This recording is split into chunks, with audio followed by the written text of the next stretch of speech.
In January, the Indiana Department of Transportation reached an agreement on a project to renovate Business 50 in Washington, Indiana.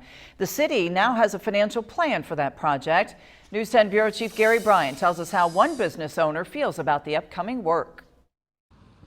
There are over 80 businesses along Business 50 here in Washington.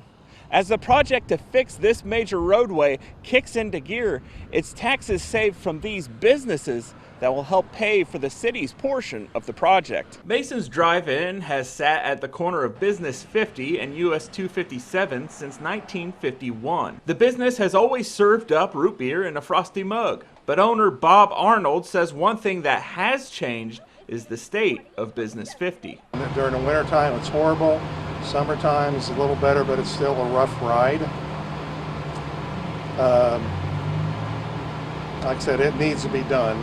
The project to renovate Business 50 will begin in just a few months. Work will begin on its outer edges first. By this fall, our plans are to repave the east segment, which is from State Street, if you're familiar with Washington, out to the roundabout. Engineers are currently working on plans for the west segment. The city will use TIF bonds to pay for their portion of the project. About $3.55 million.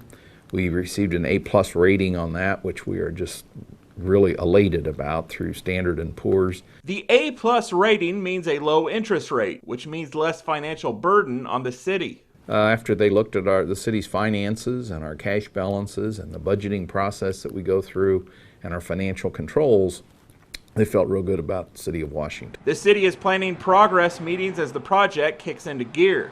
We know there's going to be disruptions when they actually redo it, but at the end of the day, it's going to be better for everybody. The mayor says the first meeting to go over the plans for the project is scheduled for this September. In Washington, Gary Bryant, News 10.